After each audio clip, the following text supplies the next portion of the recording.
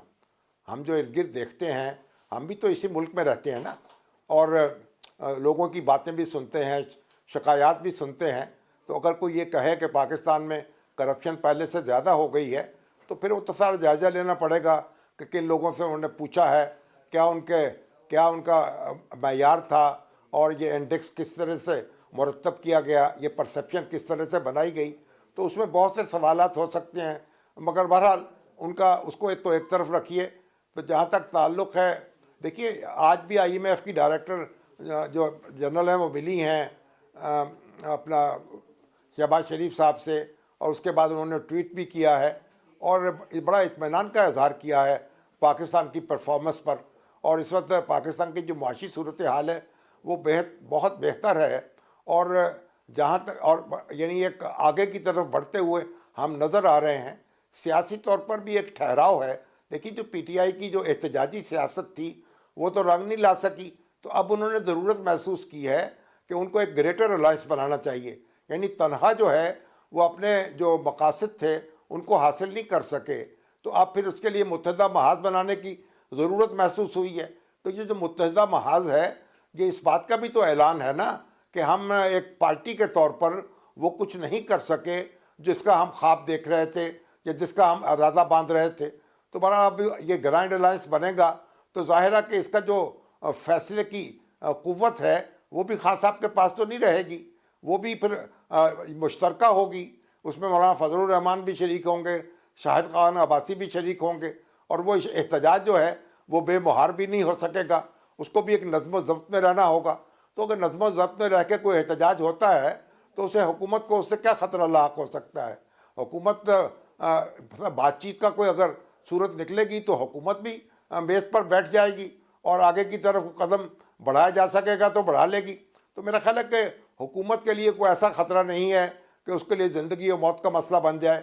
اور یہ جو متحدہ محاذ ہے، اس میں یہ بات خوشکن ہے کہ ایک جو فیصلے کی صلاحیت ہے وہ ایک فرد واحد کے ہاتھ میں نہیں ہوگی کہ جب وہ سیٹی بجائے تو بات چیت شروع ہو جائے، جب سیٹی بجائے تو وہ بات چیت ختم ہو جائے، اور جب چاہے تو کوئی ان کی اپنی جماعت سنبھالی نہیں جا رہی، اس میں بھی اپنے تضادات اوپر کے سامنے آ رہے ہیں۔ تو خان صاحب کو یہ بھی چاہیے اپنی جماعت کی طرف بھی توجہ دیں، اور متحدہ محاذ اگر بنتا ہے تو میرا خیال یہ اس میں ایک اچھی بات ہوگی کہ مولانا فضل الرحمان اور شاہد خان عباسی اور دوسرے جو لوگ ہیں جو زیرک سیاستدان ہیں، ان کے ہاتھ میں کوئی معاملہ آئے گا اور وہ اقدام کر سکیں گے، اور فیصلہ سازی جو ہے اس کے وہ اثرات مرتب ہو سکیں گے جو وہ چاہیں گے۔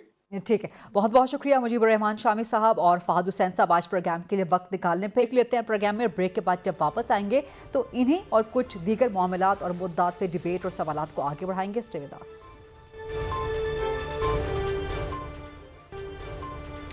Welcome back after the break. Debate کو، ڈسکشن کو، کوشچن آنسرز کو آگے بڑھائیں گے۔ میرے ساتھ موجود ہیں ملک کے مشہور و معروف اور سینئر سیاستدان، اور بڑا زبردست اپنا موقف رکھتے ہیں، بے لاگ موقف رکھتے ہیں ملکی حالات کے حوالے سے، محمد زبیر صاحب، سابق گورنر سندھ بھی رہ چکے ہیں۔ بہت شکریہ محمد زبیر صاحب پروگرام کے لیے وقت نکالنے پہ۔ سب سے پہلا یہ سوال آپ سے، کیونکہ آپ اس وقت حکومت وقت کو کافی تنقید کا نشانہ آپ بنا بھی رہے ہیں، ان کے مینڈیٹ کو بھی آپ کوسچن کر رہے ہیں، لیکن جب ہم اپوزیشن کے رویے کو دیکھیں تو عمران خان بانی PTI کا بار بار آرمی چیف کو خط لکھنا، باوجود اس کے کہ وہاں سے کہا جانا کہ we are not interested to receive or to either receive it or to respond to it, اس کے باوجود آج ایک تیسرا خط بھی مبینہ طور پہ لکھ دیا عمران خان نے۔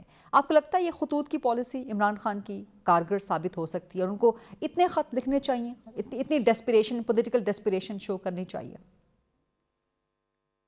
ایک تو یہ ظاہر سی بات ہے، it's a matter of opinion کہ جی اتنے خط لکھنے چاہیے یا نہیں لکھنے چاہیے۔ لیکن غریدہ آپ نے جو میرا انٹرو بھی کرایا کہ میں کھل کے بات کرتا ہوں بے لاگ، ایک چیز تو حقیقت ہے جو کوئی بھی پاکستان میں ڈینائی نہیں کر سکتا۔ مسئلہ یہ ہوتا ہے کہ ہم ٹی وی پر بیٹھ کے اتنے اوپنلی ڈیبیٹ نہیں کرتے ہیں. ایک فوج کا یا اسٹیبلشمنٹ کا پاکستان میں ایک رول رہا ہے اور ہے. تو اس کو اگر آپ ڈینائی کر کے چلیں گے کہ جی وہ تو کوئی ہے ہی نہیں, تو پھر ہم, میرا خیال ہے, بالکل ایسی ایک بات کر رہے ہیں جو کسی اور کو تو سمجھ نہیں آئے گی. مطلب ہم آپس میں کر سکتے ہیں بیشک. So the reality is establishment has a role, اور اسٹیبلشمنٹ کا ہمیشہ سے رہا ہے اور آج بھی رول ہے. اب سب بات کرتے ہیں, میرا خیال ہے حکومت والے بھی بہت سے ایسی بات کنسیڈ کرتے ہیں کہ جی اسٹیبلشمنٹ سے نہیں, ہمارے سے بات کریں یا ہمارے سے اتنا مانگیں جو ہم دے سکیں.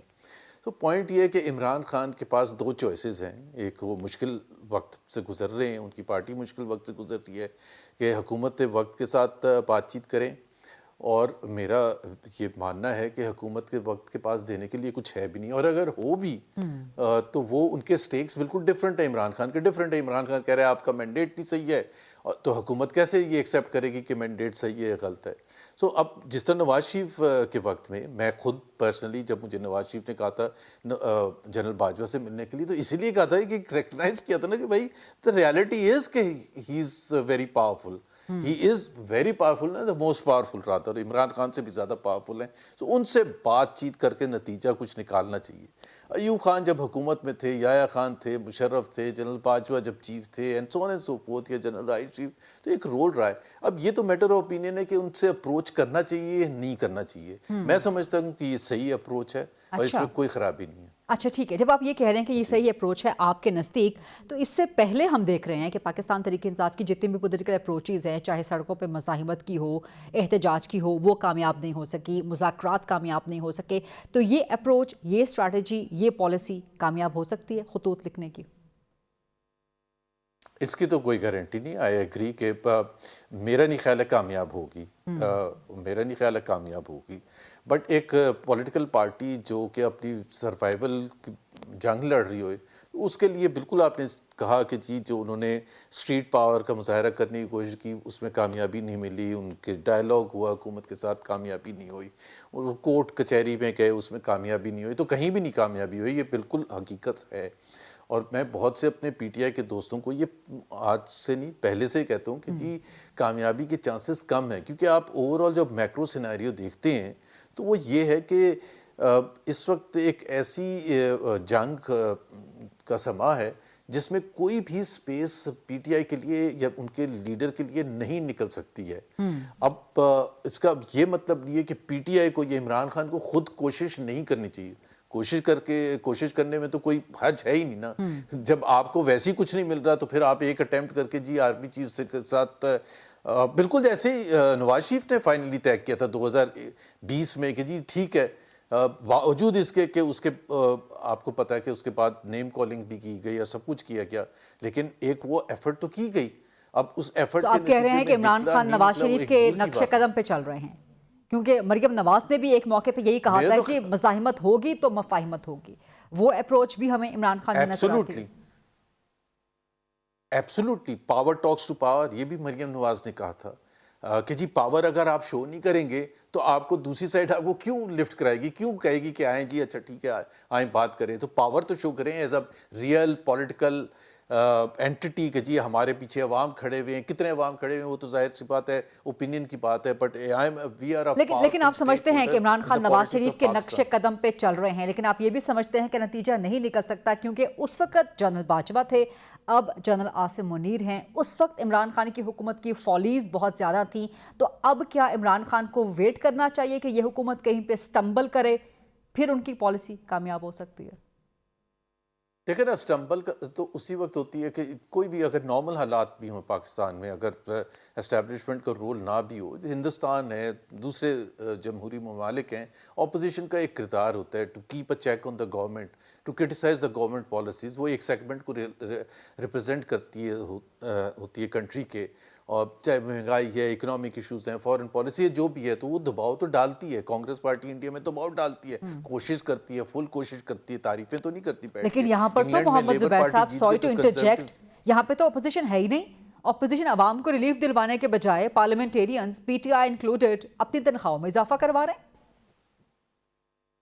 دس از ایبسولوٹلی, سو میں تو نہیں اس کو ڈیفینڈ کروں گا، بالکل میں تو کہوں گا کہ یہ بہت ہی افسوسناک بات ہے، اور تمام پولیٹیکل پارٹیز جو ہیں جس میں پی ٹی آئی بشمول پی ٹی آئی، ان کا کردار جو ہے عوام کی نظروں میں کہ جی آپ اتنا شور مچاتے ہیں، اور جب وقت آئے اپنی جیبوں کو بھرنے کا تو آپ نے اتنی گنا بڑھا لی تنخواہ. مطلب ایک عام پاکستانی، ایک عام جو پاکستانی مڈل کلاس ہے یا لوور مڈل کلاس ہے، اس کی تو تقریباً سال میں اگر 6%، 7%، 10% بڑھتے ہیں تو وہ بہت اچھا ہوتا ہے. یہاں تو کتنے لاکھ روپے سے اٹھا کے 5 لاکھ روپے تک کر رہے ہیں، اور پھر گٹار بھی نہیں لیں، اور پھر آپ ڈکار بھی نہ ماریں، اور پھر اور یہ وہ آپ پارلیمنٹیرینز ہیں ماشاءاللہ محمد زبیر صاحب کے جو کروڑوں خرچہ کر کے الیکشن جیت کے آتے ہیں، تو ان کو چند لاکھ چاہیے صرف، وہ بھی عوام کے پیسوں سے. آئی تھنک میں تو بالکل آپ کے ساتھ ہوں، یہ بالکل اس قسم کا ہونا نہیں چاہیے، کیونکہ آپ کہتے ہیں نا لیڈنگ فرام دا فرنٹ، یہ پالیسی میکرز ہیں، یہ ڈیسیجن میکرز ہیں. عوام کے لیے چاہے وہ حکومت ہو چاہے اپوزیشن ہو، دونوں دعوے کرتے ہیں کہ جی ہمیں عوام کا بڑا خیال ہے، لیکن اگر آپ عوام دیکھ رہی ہوتی ہے کہ جی ہمارے لیے تو 2 وقت کی روٹی مشکل ہے، 10.5 کروڑ عوام غربت کی لکیر سے نیچے ہیں اور ہر مہینے زیادہ جاتے جا رہے ہیں، اور دوسری طرف بڑی بڑی کاریں بھی آ رہی ہیں اور زبردست جہاز بھی ہیں، تنخواہیں بھی اتنے گنا بڑھا دی جائے، اور سو obviously it is ایک as an image it is not a good image, اور اس میں ظاہر ہے پی ٹی آئی بالکل شریک ہے اس میں. بالکل. آپ عوامی شخصیت ہیں اور عوامی معاملات پر ہی بات کرتے ہیں، تو ایک کوئک کمنٹ مجھے آپ سے لاسٹ چاہیے ہوگا. جو اس وقت ملک کی معاشی صورتحال ہے اور جو آئی ایم ایف کے ساتھ لون کا معاملہ ہے، اس صورتحال میں آپ کو لگتا ہے کہ آئی ایم ایف کی ملاقات ہونی چاہیے تھی چیف جسٹس سے؟ آپٹکس کیا گئے؟ آپٹکس تو بہت خراب ہے غریدہ. دیکھیں نا، کوئی بھی ملک ہو اس کی سوورینٹی کچھ وہ ہوتی ہے کہ جی ہم اپنے معاملات کا فیصلہ خود کرتے ہیں. ایک تو ویسی آئی ایم ایف کی جو معیشت کے حوالے سے کنڈیشنز تھیں وہ اتنی سخت تھیں کہ آپ یہ کر سکتے ہیں اور یہ نہیں کر سکتے. اب اس کے علاوہ جو معیشت کے علاوہ چیزیں ہیں کہ جی آپ اپوائنٹمنٹ آف ججز کیسے کرتے ہیں، اس میں شفافیت کیا ہے. So I think we've lost our sovereignty for all practical purposes, جس وجہ سے ہم نے ملک حاصل کیا تھا کہ ہم خود اپنے فیصلے کریں گے. اب ہم اتنے مجبور ہو گئے اور اتنے نیچے گر گئے ہیں کہ آئی ایم ایف یہ چیف جسٹس کے ساتھ ظاہر ہے بہت ہی خراب امیج ہے. اور کتنے کنٹریز ہیں in the world, in the entire world, جو اس قسم کی سچویشن میں آ جاتے ہیں. اٹ جسٹ شوز کہ ہماری معیشت کی حالت کتنی زیادہ خراب ہے. بہت زبردست گفتگو اور بہت زبردست انڈرسٹینڈنگ آپ کی محمد زبیر صاحب. But we have run short of time, so I will interject you ہے، سوری فار دیٹ. لیکن اگلے پروگرام میں آئندہ انشاءاللہ آپ کو دوبارہ زحمت دیں گے. بہت شکریہ محمد زبیر صاحب. دیٹس آج کا programme. I'll see you tomorrow 8 o'clock on GTV. اللہ حافظ.